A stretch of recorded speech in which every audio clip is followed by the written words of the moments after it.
Hello everyone, CGPSC ABCD में आप सभी का फिर से एक बार स्वागत है। आज के इस वीडियो में छत्तीसगढ़ करंट अफेयर से संबंधित एक बहुत ही ज़्यादा important MCQ question answer session देखेंगे। अगर आप करंट अफेयर की तैयारी किए हैं तो इस वीडियो को टेस्ट की तरह जरूर देने की कोशिश करिएगा। अगर आप सीजीपीएससी प्रीलिम्स 2025 और सीजी व्यापम का कोई सा भी अपकमिंग एग्जाम की तैयारी करते हैं तो ये करंट अफेयर वाला जो सेशन होगा बहुत ज़्यादा इंपॉर्टेंट हो जाएगा। इससे पहले भी करंट अफेयर के 4-5 वीडियो जो है मैं ऑलरेडी ला चुका हूं, उसके लिए एक सेपरेट प्लेलिस्ट बना हुआ है सीजी करंट अफेयर 2025 करके, आप उसको जरूर देखिएगा। इकोनॉमिक सर्वे के भी क्वेश्चंस जो है मैंने वहाँ पे कराया है, तो आप सभी के लिए बहुत अच्छा रहेगा। चैनल में अगर पहली बार आया तो हमारे चैनल को सब्सक्राइब जरूर कर लें, वीडियो को लाइक भी करें और अपने दोस्तों के साथ शेयर जरूर करिएगा। हमारा जो टेलीग्राम चैनल है सीजीपीएससी एबीसीडी का, उसे भी जरूर ज्वाइन कर लीजिएगा। वहाँ पे हम वीडियो का नोटिफिकेशन प्रोवाइड करा देते हैं, ऑन डिमांड हम वीडियो का पीडीएफ आपको प्रोवाइड कर देते हैं, और किसी भी तरह का अगर डाउट हो तो हम सभी मिलके वहाँ पे डाउट को भी शॉर्ट आउट करते हैं। तो चलिए शुरू करते हैं आज के इस एमसीक्यू सीरीज का, और इसमें मैं 25 क्वेश्चन आप सभी के लिए करा रहा हूँ। 25 में से आपका कितना सही हो रहा है कमेंट करके जरूर बताइएगा। चलिए शुरू करते हैं। पहला क्वेश्चन है आप सभी के लिए स्क्रीन के ऊपर, ये बहुत ध्यान से इसको देखिएगा और फिर आंसर देने की कोशिश करिएगा। बताइए कि APAAR का पूर्ण रूप क्या है। एक बहुत अच्छा प्रश्न है, एकदम न्यू टाइप का प्रश्न है, इसको जरूर याद रखिएगा। बताइए जो अपार कार्ड, आप सभी को पता होगा कि छत्तीसगढ़ के अंदर जितने भी स्टूडेंट्स हैं उन सभी के लिए एक अपार कार्ड बनाया जा रहा है। तो ये जो APAAR है, इसका फुल फॉर्म क्या है आप सभी को बताना है। तो इसका फुल फॉर्म है, ऑप्शन नंबर ए बिल्कुल सही आंसर हो जाएगा, automated permanent academic account registry. ठीक है, हमारा ऑप्शन नंबर ए जो है बिल्कुल सही हो जाएगा। इसका फुल फॉर्म जरूर याद रखिएगा। प्रदेश में जितने भी तरह के छात्र हैं, प्रत्येक छात्र के लिए एक one nation one student ID बनाया जा रहा है, जिसको हम अपार कार्ड के नाम से जानते हैं। तो इसका फुल फॉर्म जो है आपको बिल्कुल याद रखना चाहिए, एग्जाम में पूछे जाने की संभावना है। क्वेश्चन नंबर 2 है कि छत्तीसगढ़ को प्राप्त दूसरी वंदे भारत एक्सप्रेस किन स्थानों के बीच में चलेगी। आप सभी को पता होना चाहिए कि छत्तीसगढ़ के अंदर ऑलरेडी एक वंदे भारत एक्सप्रेस ट्रेन जो है चलती है, दूसरी ट्रेन भी अब चलने की तैयारी हो गई है। अब बताना है कि किन किन 2 स्थानों के बीच में चलेगा। बिलासपुर नागपुर, दुर्ग विशाखापट्टनम, रायपुर जबलपुर या फिर दुर्ग राउरकेला। क्या इसका सही आंसर हो जाएगा? तो ऑप्शन नंबर जो बी है बिल्कुल सही आंसर हो जाएगा। दुर्ग और विशाखापट्टनम के मध्य जो है छत्तीसगढ़ की दूसरी वंदे भारत ट्रेन जो है चलेगी।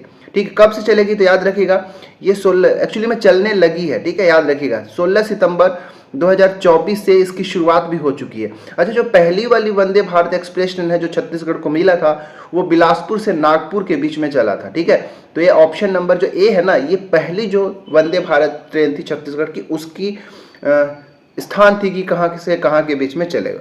ठीक है, चलिए, और ये जो है पहला वाला जो है ना 11 दिसंबर 2022 से शुरू हुआ था। ठीक है, दूसरा वाला 16 सितंबर 2024। चलिए तीसरा प्रश्न देखते हैं। तीसरा प्रश्न है कि छत्तीसगढ़ राजस्व एवं आपदा प्रबंधन विभाग द्वारा जारी नवीन टोल फ्री नंबर क्या है। 1098, 181, 112 या फिर 170। बताइए क्या इसका आंसर होगा। इसका राइट आंसर जो है ऑप्शन नंबर डी बिल्कुल सही हो जाएगा, 1070। ठीक है, ये 1070 जो है एक नया टोल फ्री नंबर जारी किया गया राजस्व एवं आपदा प्रबंधन विभाग के द्वारा। ये जो 1098 आप सभी को पता है किससे संबंधित है, चाइल्ड हेल्प केयर से संबंधित, चाइल्ड हेल्प लाइन से संबंधित है। ठीक है, चाइल्ड हेल्प लाइन से संबंधित है। जो 181 है ये महिला हेल्प लाइन से संबंधित है। ठीक है, याद रखिएगा, ये महिला हेल्प लाइन से संबंधित है। और जो 112 है 112, ये जो है पुलिस हेल्पलाइन से संबंधित है। ठीक है, पुलिस हेल्प लाइन जरूर याद रखिएगा। चलिए चौथा प्रश्न आप सभी के लिए कि छत्तीसगढ़ में वर्तमान में नगरीय निकायों की कुल संख्या कितनी है। 14, 53, 125 या फिर 192। बताइए सही आंसर हो जाएगा ऑप्शन नंबर डी 192। छत्तीसगढ़ में वर्तमान में कुल नगरीय निकायों की संख्या 192 हो जाएगी। ठीक है, अगर आपको नगर निगम पूछूं, ठीक है, तो नगर निगम कितने हैं भाई, तो नगर निगम छत्तीसगढ़ के अंदर वर्तमान में कितने हैं, 14 है। ठीक है, नगर पालिका परिषद कितने हैं। ठीक है, नगर पालिका परिषद कितने हैं, तो मैं यहाँ पर शॉर्ट में लिखता हूं नगर पालिका परिषद, तो ये कितने हैं, 53, ऑप्शन नंबर बी वाला। और 125 क्या है, तो ये नगर पंचायत है। ठीक है, नगर पंचायत, और इन सभी को अगर आप मिला देंगे तो कुल नगरीय निकाय हो जाएगा, जो कि 192। ऑप्शन नंबर डी बिल्कुल सही आंसर हो जाएगा। पांचवा प्रश्न है कि छत्तीसगढ़ में वर्तमान में कुल ग्राम पंचायतों की संख्या कितनी है? ठीक है, बताइए। 11,664, 146, 33 या फिर 11,205? क्या इसका आंसर होगा? तो बताइए क्या है। छत्तीसगढ़ में वर्तमान में कुल ग्राम पंचायतों की जो संख्या है 11,664 है। हमारा ऑप्शन नंबर ए जो है बिल्कुल सही आंसर हो जाएगा। ठीक है, अच्छा ये ठीक है, ये जो 146 है ना, ये जनपद पंचायत है। छत्तीसगढ़ के अंदर जनपद पंचायतों की संख्या कितनी है? 146 है। और जिला पंचायतों की संख्या कितनी है? 33 है। 33 जिले भी हैं तो जिला पंचायत भी कितने हो जाएंगे? 33 हो जाएंगे। तो ये पांचवा प्रश्न था। चलिए बढ़ते हैं छठवां प्रश्न की ओर। छठवां प्रश्न है स्क्रीन के ऊपर, ये ध्यान से देखिए कि आवारा मवेशियों से आम नागरिकों को राहत पहुंचाने के लिए या फिर राहत के लिए किन 2 जिलों के अंदर गौ अभ्यारण्य, गौ धाम बनाया जा रहा है? तो पहली बात, जो गौ अभ्यारण्य होगा उनको गौ धाम के नाम से जाना जाता है। और किन 2 जिलों के अंदर इसको बनाया जा रहा है आप सभी को बताना है। सरगुजा कोरिया, बेमेतरा कवर्धा, धमतरी कांकेर या फिर रायगढ़ और शक्ति के अंदर। ऑप्शन नंबर बी इसका बिल्कुल सही हो जाएगा। बेमेतरा और कवर्धा, इन 2 जिलों के अंदर जो आवारा मवेशियों होती है, मवेशी होते हैं, उनको देख रेख करने के लिए, उनके संरक्षण के लिए या फिर उनसे राहत पाने के लिए गौ अभ्यारण्य इन 2 जिलों के अंदर निर्मित किया जा रहा है। सातवां प्रश्न है कि नियत नेला नार योजना की घोषणा कब किया गया था? बहुत ध्यान से इसके आंसर देने की कोशिश करिएगा। देखिए, बस्तर संभाग के जो नक्सल प्रभावित ग्राम है ना, उनमें अधोसंरचना विकास करने के लिए और कई तरह के जो जरूरत की चीजें होती है, जैसे फ्री बिजली कराना, ठीक है, एटीएम प्रोवाइड करना, मोबाइल टावर का निर्माण करना, सड़क आदि की भरपूर अच्छे से व्यवस्था करने के लिए, ठीक है, एक नियत नेला नार योजना की शुरुआत किया गया था। और ये कब से शुरुआत किया गया था आप सभी को बताना है। ऑप्शन नंबर ए जो है बिल्कुल सही आंसर हो जाएगा, 15 फरवरी 2024। ठीक है, 15 फरवरी 2024 से इसकी शुरुआत किया गया है बस्तर संभाग में। ठीक है, याद रखिएगा, ये बस्तर संभाग के अंदर चलाए जाने वाली योजना है, बस्तर संभाग। आठवां प्रश्न है कि विधानसभा निर्वाचन 2023 में निर्वाचित महिलाओं की कुल संख्या कितनी थी? 11, 8, 19 या फिर 17? ऑप्शन नंबर सी सही आंसर हो जाएगा, 19। 2023 का जो विधानसभा निर्वाचन हुआ उसमें कुल 19 महिलाओं को विजय प्राप्त हुआ। ठीक है, कितनी? 19 महिलाएं हैं। और जिसमें इस 19 में अगर देखोगे तो 8 महिलाएं जो है वो बीजेपी से हैं और 11 महिलाएं जो है वो कांग्रेस से हैं। ठीक है, याद रखिएगा, टोटल 19 हो गया। और पूरा जितना भी लोकसभा की राज्यसभा की, विधानसभा की जितने भी सीट होती हैं उसका 21.11% जो है छत्तीसगढ़ में महिलाएं नियुक्त हुई थी 2023 की विधानसभा चुनाव में। याद रखिएगा। चलिए 9वां प्रश्न देखते हैं। 9वां प्रश्न स्क्रीन के ऊपर यह है कि छत्तीसगढ़ के वर्तमान महिला एवं बाल विकास समाज कल्याण मंत्री कौन है? श्रीमती रेणुका सिंह, श्रीमती लता उसेंडी, श्रीमती गोमती साय या फिर श्रीमती लक्ष्मी राजवाड़े? सही आंसर है option number D, Shrimati Lakshmi Rajwade. और ये जो है भटगांव विधानसभा से संबंध रखती हैं। ठीक है, भटगांव विधानसभा सीट से इन्होंने विजय प्राप्त किया था और इनको महिला एवं बाल विकास समाज कल्याण मंत्री बनाया गया था। 10वां प्रश्न है कि बस्तर ओलंपिक 2024 का शुभंकर क्या था? वन भैंसा, तुरही, पहाड़ी मैना या फिर वन भैंसा एवं पहाड़ी मैना, दोनों। तो याद रखिएगा, बस्तर ओलंपिक जो 2024 है और 2024 से इसकी शुरुआत हुई थी और वन भैंसा और पहाड़ी मैना इन दोनों को ही शामिल किया गया था बस्तर ओलंपिक के शुभंकर के अंदर। ठीक है, ऑप्शन नंबर डी बिल्कुल सही आंसर हो जाएगा।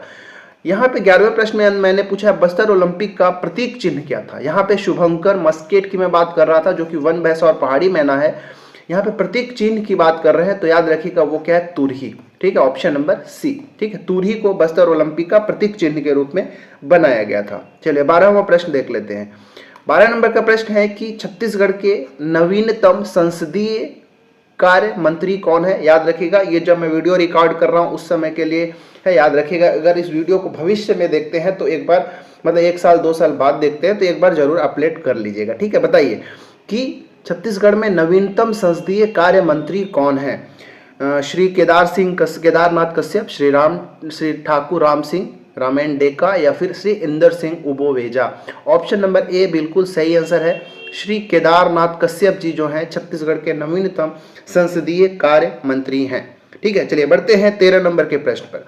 छत्तीसगढ़ के नवीनतम प्रमुख लोकायुक्त कौन है? श्री अजय सिंह, श्री न्यायमूर्ति इंदर सिंह उबोवेजा, श्री सुनील सोनी या फिर श्री तोखन सिंह? बताइए। तो इसका right answer option number B, Shri न्यायमूर्ति इंदर सिंह उबोवेजा जो हैं ये छत्तीसगढ़ के नवीनतम प्रमुख लोकायुक्त हैं। 14 नंबर का प्रश्न है कि छत्तीसगढ़ के नवीनतम राज्यसभा सदस्य जो सरोज पांडे का स्थान लिए वो कौन है? ठीक है, सरोज पांडे जी का जो कार्यकाल समाप्त हुआ और उनके जगह नए राज्यसभा सदस्य को चुना गया है जो है Shri Devendra Pratap Singh. Option number B इसका सही आंसर हो जाएगा। ठीक है, चलिए बढ़ते हैं 15 नंबर के प्रश्न पर। 15वां प्रश्न है, स्क्रीन के ऊपर ध्यान से देखिएगा कि छत्तीसगढ़ का चौथा टाइगर रिजर्व कौन सा है? Indravati tiger reserve, Achanakmar tiger reserve, Udanti tiger reserve या फिर Guru Ghasidas Tamor Pingla tiger reserve? Option number D बिल्कुल सही है, याद रखिएगा, गुरु घासीदास तमोर पिंगला टाइगर रिजर्व ये छत्तीसगढ़ का चौथा टाइगर रिजर्व हो गया और पूरे देश का 56वां। ठीक है, पूरे देश का 56 नंबर का ये टाइगर रिजर्व हो गया और छत्तीसगढ़ का ये चौथा टाइगर रिजर्व हो जाएगा। ठीक है, याद रखिएगा। 16वां प्रश्न है कि क्षेत्रफल के अनुसार गुरु घासीदास तमोर पिंगला टाइगर रिजर्व का स्थान पूरे देश में कौन सा है? ठीक है, पूरा मैं देश की बात कर रहा हूँ, इंडिया भर में बात कर रहा हूँ। इंडिया भर में जितने भी टाइगर रिजर्व है उनमें क्षेत्रफल के अकॉर्डिंग किस नंबर पे ये हमारा गुरु घासीदास तमोर पिंगला टाइगर रिजर्व आएगा? पहला, दूसरा, तीसरा या फिर चौथा? सही आंसर इसका ऑप्शन नंबर सी। ठीक है, तीसरा स्थान रहता है। अगर इसका क्षेत्रफल देखा जाएगा ना गुरु घासीदास तमोर पिंगला टाइगर रिजर्व का, तो क्षेत्रफल याद रखिएगा 2829.38 स्क्वायर किलोमीटर, ये इसका क्षेत्रफल हो गया और इस क्षेत्रफल के क्रम में देश में तीसरा स्थान रखता है। ठीक है, पहला स्थान है जो नागार्जुन सागर श्रीशैलम जो टाइगर रिजर्व है वो पहला स्थान है क्षेत्रफल के अकॉर्डिंग। 17वां प्रश्न है कि गुरु घासीदास तमोर पिंगला टाइगर रिजर्व के पूर्व दिशा में कौन सा टाइगर रिजर्व स्थित है? Bandhavgarh tiger reserve, Sanjay Dubri tiger reserve, Palamu tiger reserve या फिर नागार्जुन सागर श्रीशैलम टाइगर रिजर्व? बताइए। सही आंसर है, याद रखिएगा, इसकी मैं पूर्व दिशा की बात कर रहा हूँ। ठीक है, तो पूर्व दिशा में छत्तीसगढ़ के पूर्व में हमको देखने को मिलता है झारखंड के अंदर स्थित पलामू टाइगर रिजर्व। हमारा ऑप्शन नंबर सी इसका बिल्कुल सही आंसर हो जाएगा, ये पूर्व में स्थित है। ठीक है, याद रखिएगा। पश्चिम की अगर बात करूंगा ना तो पश्चिम में ये बांधवगढ़ टाइगर रिजर्व जो है ये हमारा पश्चिम के अंदर है, छत्तीसगढ़ के पश्चिम में स्थित है। संजय दुबरी टाइगर रिजर्व है ये आपको उत्तर के अंदर देखने को मिलेगा। ठीक है, उत्तर में। और देश का सबसे बड़ा जो टाइगर रिजर्व है क्षेत्रफल के हिसाब से मैंने अभी बताया, श्री नागार्जुन सागर श्रीशैलम टाइगर रिजर्व, आपको याद रखना है। ठीक है, चलिए बढ़ते हैं 18 नंबर का प्रश्न है। प्रश्न है 18 नंबर का कि विश्व का पहला advance ultra super critical thermal power plant प्रदेश के किस स्थान पर प्रस्तावित है? एक अच्छा प्रश्न है, जरूर याद रखिएगा। गेवरा, कोरबा, बैलाडीला, दंतेवाड़ा, सीपत, बिलासपुर या फिर बाराद्वार शक्ति? ऑप्शन नंबर सी इसका सही आंसर होगा। सीपत जो कि बिलासपुर जिले के अंदर है, वहां पर विश्व का पहला advance ultra super critical thermal power plant का स्थापना किया जाएगा। 19वां प्रश्न है कि भारत का सबसे बड़ा सौर ऊर्जा संयंत्र प्रदेश के किस जिले में अवस्थित है? रायगढ़, रायपुर, बिलासपुर या राजनांदगांव? ऑप्शन नंबर डी बिल्कुल सही आंसर हो जाएगा, राजनांदगांव के अंदर स्थित है। ठीक है, चलिए बढ़ते हैं 20वां। कुमेली जलप्रपात छत्तीसगढ़ के किस जिले में स्थित है? दंतेवाड़ा, सूरजपुर, नारायणपुर या फिर कांकेर? ये कुमेली जो है हमारे छत्तीसगढ़ जिले का सूरजपुर, जो छत्तीसगढ़ राज्य का जो सूरजपुर जिला है उसी में आपको कुमेली जलप्रपात देखने को मिलेगा। राइट। 21वां प्रश्न है, ध्यान से पढ़िएगा कि भारत का पहला फीकल स्लज ट्रीटमेंट प्लांट प्रदेश के किस स्थान पर स्थित है? सुखरी राजनांदगांव में, पतोरा पंचायत दुर्ग में, कटघोरा कोरबा में या फिर रामाराम सुकमा जिले के अंदर? सही आंसर इसका है ऑप्शन नंबर बी। ठीक है, पतोरा पंचायत है दुर्ग जिले के अंदर, वहीं पर भारत का पहला फीकल स्लज ट्रीटमेंट प्लांट स्थापित किया गया है। 22वां प्रश्न है कि छत्तीसगढ़ के किस उद्यान से नारंगी चमगादड़ प्राप्त हुआ है? बताइए। कांगेर घाटी राष्ट्रीय उद्यान, इंद्रावती राष्ट्रीय उद्यान, अचानकमार राष्ट्रीय उद्यान या फिर गुरु घासीदास राष्ट्रीय उद्यान? इसका सही आंसर ऑप्शन नंबर ए, जो कांगेर घाटी राष्ट्रीय उद्यान का क्षेत्र है उसी में नारंगी चमगादड़ देखने को मिला था। याद रखिएगा, प्रश्न यहाँ से ऐसे बनाया जा सकता है। 23वां प्रश्न है कि हिल गीको छिपकली कहाँ देखने को मिला है? तो ये दोनों इंपॉर्टेंट हो जाता है। नारंगी चमगादड़ जो है कांगेर घाटी राष्ट्रीय उद्यान में। दूसरा प्रश्न जो 23वां है, हिल गीको छिपकली की बात कर रहा हूँ, ये किस क्षेत्र में देखने को मिला था? बस्तर क्षेत्र में, लुंड्रा सरगुजा, चैतुरगढ़ कोरबा या फिर बरम किला सारंगगढ़? बताइए। Right answer option number C, Korba का जो चैतुरगढ़ क्षेत्र है उस क्षेत्र में आपको हिल गीको छिपकली देखने को मिला था। चलिए 24वां प्रश्न। 24वां प्रश्न है कि छत्तीसगढ़ में सबसे बड़ा मानव निर्मित शिवलिंग कहाँ स्थित है? मानव निर्मित की बात कर रहा हूँ, प्राकृतिक रूप से बना हुआ नहीं, ठीक है। मानव निर्मित शिवलिंग सबसे बड़ा छत्तीसगढ़ के अंदर कहाँ है? घूमर मुंडवारा बस्तर, टेमरा ग्राम बस्तर, सीरपुर महासमुंद या फिर बरतुंगा मनेन्द्रगढ़ के अंदर? बताइए। ऑप्शन नंबर ए जो है सही है, घूमर मुंडवारा जो कि बस्तर जिले के अंदर है, वहां पर प्रदेश में छत्तीसगढ़ में सबसे बड़ा मानव निर्मित शिवलिंग स्थित है, ठीक है। 25वां और आखिरी प्रश्न है आज के इस वीडियो का कि छत्तीसगढ़ में सबसे बड़ी गजलक्ष्मी की प्रतिमा कहां से प्राप्त हुआ है? सेम ऑप्शंस हैं, घूमर मुंडवारा बस्तर, टेमरा ग्राम बस्तर, सीरपुर महासमुंद या फिर बरतुंगा मनेन्द्रगढ़? कहां पर? बताइए कि सबसे बड़ा गजलक्ष्मी की प्रतिमा जो है कहां से प्राप्त हुआ है, ठीक है। ऑप्शन नंबर बी बिल्कुल सही है, टेमरा ग्राम बस्तर से प्राप्त हुआ है, ठीक है। तो इस प्रकार हमने 25 प्रश्नों को देखा करंट अफेयर से संबंधित। 25 में से आपका कितना सही हुआ कमेंट करके जरूर बताइएगा, ठीक है। हाँ, और एक चीज मैं बता दूं कि हमारे प्लेलिस्ट में टॉप 500 सीजी जीएस का एमसीक्यू तैयार किया गया है, जिसमें से मैंने अभी तक 320 कराया है। बाकी जो 180 क्वेश्चन बच गया है वो आपको प्रीलिम्स से पहले मैं कंप्लीट करा दूंगा, तो आप उसको भी जरूर जाके देखिएगा अगर आपने नहीं देखा होगा तो। इसके अलावा अगर आप सीजी व्यापम के अपकमिंग एग्जाम्स की तैयारी करते हैं, जैसे सीजी एसआई हो गया या फिर कई सारे एग्जाम्स है जो वनडे एग्जाम्स है सीजी व्यापम द्वारा लिए जाते हैं, उसकी तैयारी करते हैं, तो सीजी जीएस के लिए मैंने वन लाइनर क्वेश्चंस भी तैयार किया है जो कि आपके लिए बहुत ज़्यादा इंपॉर्टेंट हो जाएगा। वन लाइनर का भी एक अलग से प्लेलिस्ट बना हुआ है, आप उसको भी जाके जरूर देखिएगा। उसके अलावा थ्योरी क्लास भी अगर देखा जाए तो सीजीजीएस के लिए एक थ्योरी क्लास सेपरेटली बना हुआ है, उसके लिए प्लेलिस्ट भी बना हुआ है, और मैथ्स रीजनिंग के भी प्लेलिस्ट बने हुए हैं, आप जाके देखिएगा। आप सभी को जिस भी टॉपिक की जरूरत होगा हमारे प्लेलिस्ट में मिल जाएगा, ठीक है। पहली बार आए होंगे तो सब्सक्राइब जरूर कर लीजिएगा, वीडियो को लाइक भी करें, दोस्तों के साथ शेयर जरूर करिएगा। तैयारी अच्छे से करते रहें, समय आपके पास बहुत कम रह गया है। Thanks for watching our video.